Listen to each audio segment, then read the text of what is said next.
My name's Searle and I'm currently the Chief Executive of Child Matters. And Child Matters is a not-for-profit organisation, a charity that's been going for 25 years, and we offer training to those who are working with families. We train them how to identify risks of abuse, identify vulnerability and neglect, and then how to respond appropriately and to report to that. Prior to that, my background is I started out originally as a lawyer, but ended up in the New Zealand Police and was a child abuse detective for a number of years.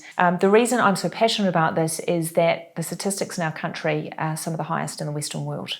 And that is our statistics on abuse, on family violence, on teen suicide. So as a country as small as ours and as amazing as ours, we need to do something. We need to be honest about these issues and deal with them. Statistics tell us that 1 in 4 people in our country have been affected by child abuse. And so that means that we need to find solutions, and as a community we need to take ownership about that. Safeguarding is about creating a culture of care and concern. And to have that care and concern, you must have a culture of questioning. If we can encourage cultures of questioning, then what we do is we then give a really good base to having good processes and policies that can keep our children and vulnerable people safe. The first thing I always say to people is trust your gut instincts. So there is something that doesn't feel right to you. The biggest mistake most people make is they sit on that and question themselves and say, what if I'm wrong? The answer to that is, what if you're right? And so if you think something's not right, don't deal with it in isolation.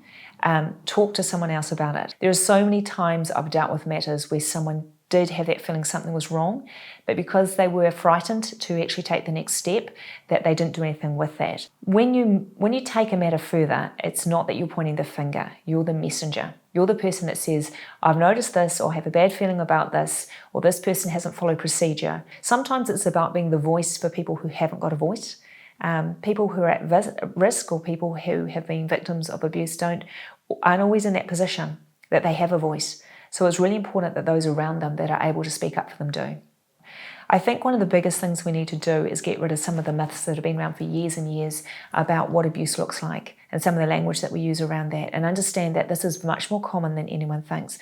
It's more common in the community than people think. It's more common in faith-based organisations for any denomination. And I think for us to understand that is important. For us to understand that sometimes the people who are the offenders in these cases are the least likely people. So it's really, really important that we trust that little voice inside that tells us something's not right. It's also very, very important that if any disclosures are made by a child or by an adult, that they're told immediately that they're believed, and then the right process, which involves the authorities, is followed.